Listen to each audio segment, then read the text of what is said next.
Hello everyone, this side Talat, and today in this video we will study a new chapter and that is the National Movement second phase. तो किस तरह से जब Mahatma Gandhi India आए तो वो उनके आने के बाद नेशनल मूवमेंट नेक्स्ट फेज में गया, एक न्यू फेज में जा चुका था। महात्मा गांधी का जन्म 2 अक्टूबर 1869 को पोरबंदर गुजरात में हुआ। वो अपनी स्टार्टिंग की एजुकेशन उन्होंने इंडिया में ही की और उसके बाद वो अपनी स्टडीज़ के लिए इंग्लैंड गए। फिर उसके बाद वो साउथ अफ्रीका अपनी प्रैक्टिस के लिए पहुंचे। जब वो वहाँ रह रहे थे साउथ अफ्रीका में, तो वहाँ उन्होंने देखा कि किस तरह से वाइट रूलर्स वहाँ पर रहने वाले इंडियंस के साथ अत्याचार कर रहे थे, उनका बिहेवियर उनके साथ गलत था। वहाँ रहते हुए उन्होंने इसके लिए स्ट्रगल किया और स्ट्रगल करते हुए उन्होंने एक नया कंसेप्ट वो सबके सामने लेकर आए, दैट वाज सत्याग्रह और नॉन वायलेंट। तो ये उनका जो स्ट्रगल का तरीका था, ये एक अलग तरीका था जो सत्याग्रह और नॉन वायलेंस पर बेस्ड था। यानी सच और नॉन वायलेंस के साथ या अहिंसा के साथ उन्होंने अपना स्ट्रगल किया और इंडियंस के साथ होने वाले अत्याचार के खिलाफ उन्होंने लड़ाई लड़ी। फाइनली गांधी जी इंडिया 1915 में वापस लौटे और इंडिया की कंडीशन को समझने के लिए कि एक्चुअली इंडिया में क्या हो रहा है और हमें क्या करना चाहिए, इसके लिए उन्होंने पूरे कंट्री इंडिया को ट्रेवल किया। फाइनली ट्रैवल करने के बाद, कंडीशंस को देखने के बाद वो एक कंक्लूजन पर पहुंचे कि अगर हमें इंडिपेंडेंस चाहिए तो इंडिपेंडेंस को अचीव करने से भी पहले हमारे नेशनल मूवमेंट को इससे भी ज़्यादा चीज़ों की ज़रूरत है और कुछ और भी करना होगा। इसके अलावा नेशनल मूवमेंट आज़ादी की लड़ाई लड़ने के साथ साथ हमारी सोसाइटी को रिफॉर्म करने की भी ज़रूरत है। उन्होंने साबरमती आश्रम को बनाया और ये उन्होंने अहमदाबाद गुजरात में बनाया और यहाँ पर किसी भी क्लास के लोगों को वेलकम किया गया, यानी किसी पर्टिकुलर कास्ट या क्लास या रिलीजन के लिए इस आश्रम को नहीं बनाया गया था। यहाँ सभी लोगों को इनविटेशन था कि कोई भी यहाँ आ सकता है। और एक चीज़ महात्मा गांधी को पसंद नहीं थी, दैट वाज अनटचेबिलिटी। तो अनटचेबिलिटी को ख़त्म करने के लिए उन्होंने नेशन वाइड मूवमेंट स्टार्ट किया।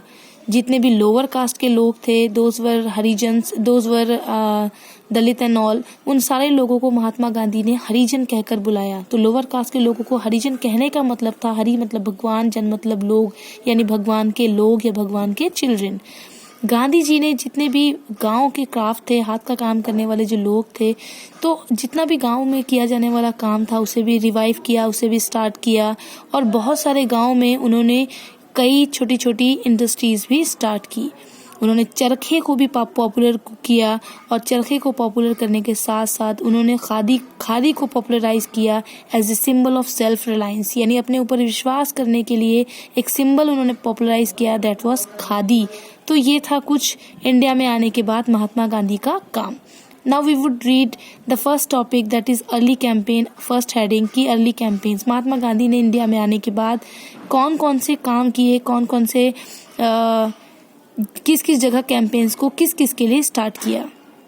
तो गांधी जी की जो सोशल आइडियोलॉजी थी, इसने इंडिया में पॉलिटिकल एक्टिविटीज़ को स्ट्रेंथ किया और उसके साथ साथ नेशनल मूवमेंट को एक मास मूवमेंट बनाया। महात्मा गांधी ने हमेशा सिंप्लिसिटी को एडवोकेट किया, सपोर्ट किया और यहाँ तक उनके जो तरीके थे, जो मेथड्स थे, वो इतने सिंपल थे कि आसानी से आम आदमी भी उन चीज़ों को फॉलो कर सकता था। और सिंपल होने के साथ साथ महात्मा गांधी के इस्तेमाल किए हुए जितने भी मेथड्स थे ब्रिटिश के अगेंस्ट, वो इतने इफेक्टिव थे कि ब्रिटिश के पास भी उनका कोई आंसर नहीं था।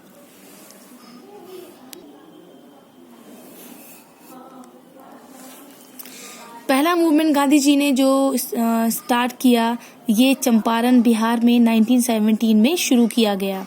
यहाँ पर जितने भी इंडिगो प्लांटेशंस थे, इंडिगो प्लांटेशंस पे काम करने वाले किसानों को ज़बरदस्ती मजबूर किया जाता था कि सबसे पहले तो वो इंडिगो ही ग्रो करें और फिर उसके बाद एक और चीज़ के लिए मजबूर किया जाता था। उन्हें प्राइस बताया जाता था कि इस प्राइस पर आपको यूरोपियन प्लांटर्स को अपनी चीज़ों को, अपनी इंडिगो को बेचना होगा।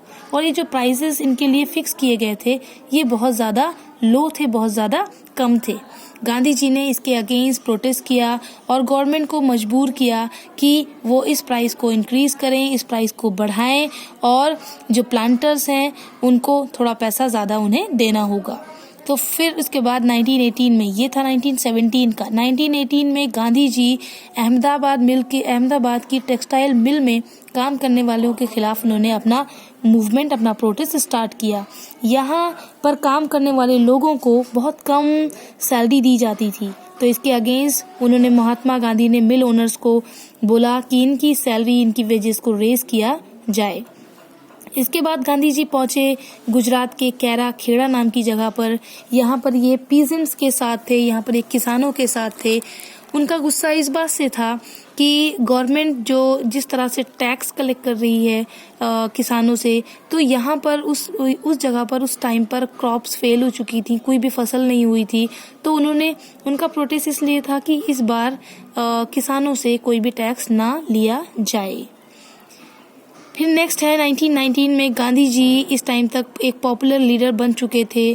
क्योंकि उनके जो एफर्ट्स थे, due to his efforts the common people for the first time became involved in the national movement. क्योंकि उनके एफर्ट्स की वजह से पहली बार जो आम आदमी था वो उनके नेशनल मूवमेंट में उनके साथ खड़े हुए थे। And numerous mass movements was started under his leadership, और बहुत सारे मास मूवमेंट्स को उनकी गाइडेंस, उनकी लीडरशिप के साथ स्टार्ट किया गया। तो इन मूवमेंट्स में कुछ एक्टिविटीज़ को इनिशिएट किया गया, शुरू किया गया, लाइक पीसफुल डिमॉन्स्ट्रेशन, यानी किसी भी तरह का कोई वायलेंस नहीं था, पीसफुली ये डिमॉन्स्ट्रेट करते थे, रोड पर आते थे, प्रदर्शन करते थे। और उसके साथ साथ कोर्स, एजुकेशन इंस्टीट्यूशंस को भी बाइकआउट किया गया। And peaceful defines of law को मानते हुए पीसफुली कहा गया कि हम आपके कानून को नहीं भी मानेंगे। नॉन पेमेंट ऑफ टैक्सेस को देने से मना किया गया, और वो शॉप जिन पर फॉरेन का सामान बेचा जाता था उनको औरतों और स्टूडेंट्स ने उसको घेर कर लोगों को वहां जाने से मना किया। तो picketing of shop selling foreign goods. तो इस तरह से महात्मा गांधी के गाइडेंस में इतनी सारी चीजों को शुरू किया गया। Now next is Montagu Chelmsford reforms 1919। First world war के बाद गवर्नमेंट, जो ब्रिटिश गवर्नमेंट थी, उसने इंडिया में government of India act of 1919 को पास किया गया। बाद में इसे popularly that was known as Montagu Chelmsford reforms के नाम से इसे जाना गया। इसके कुछ इंपॉर्टेंट फीचर्स थे जो इसमें लिखे हुए थे कि क्या क्या किया जाएगा। सेंट्रल लेजिस्लेटिव काउंसिल को बाइसैमेरल किया गया और इसमें 2 हाउसेस बनाए गए। एक इंपीरियल लेजिस्लेटिव असेंबली बनाई गई और दूसरा था काउंसिल ऑफ स्टेट्स। जितने भी इलेक्टेड मेंबर्स थे ये दोनों हाउसेस में मेजॉरिटी में थे, और किसी भी तरह का कोई बड़ा मेजर चेंज दोनों हाउसेस की पावर्स में नहीं किया गया। और इसके साथ साथ डीआरची, सिस्टम ऑफ डीआरची या डुअल गवर्नमेंट के सिस्टम को प्रोविंसेस में इंट्रोड्यूस किया गया। स्टेट सब्जेक्ट्स, ये जितने भी स्टेट्स के काम थे उसको 2 पार्ट्स में डिवाइड किया गया, 2 लिस्ट में डिवाइड किया गया। एक था रिजर्व्ड और दूसरा था ट्रांसफर्ड। इसके लिए ब्रिटिश जिस काम को ब्रिटिश इंपॉर्टेंट समझते थे उन कामों को ब्रिटिश ने रिजर्व लिस्ट में रखा और अपने पास रखा। लाइक फिनांस, यानी पैसे का जितना भी काम था, जितना लेन देन था, जो भी था, तो पैसे और पुलिस, इन दोनों को वो इम्पोर्टेंट समझते थे, इसलिए इन दोनों चीजों को उन्होंने अपने ही पास रखा। दूसरा था दूसरा था ट्रांसफर्ड लिस्ट। ट्रांसफर्ड लिस्ट में उन्होंने एजुकेशन और हेल्थ को रखा। एजुकेशन और हेल्थ को ब्रिटिश ज्यादा इम्पोर्टेंट नहीं समझते थे, इसलिए उन्होंने इस लिस्ट को ट्रांसफर लिस्ट में रखा, ट्रांसफर वाले कामों में रखा, इसको उन्होंने अपने पास नहीं रखा। तो इस तरह से अपने पास फिनांस और पुलिस को रखते हुए और बाकी लोगों को एजुकेशन और हेल्थ की जिम्मेदारियां देते हुए उन्होंने ये दिखा दिया कि वो इंडिया के लिए कुछ भी नहीं करना चाहते थे, और रियल पावर अभी भी ब्रिटिश ऑफिशियल्स के पास थी।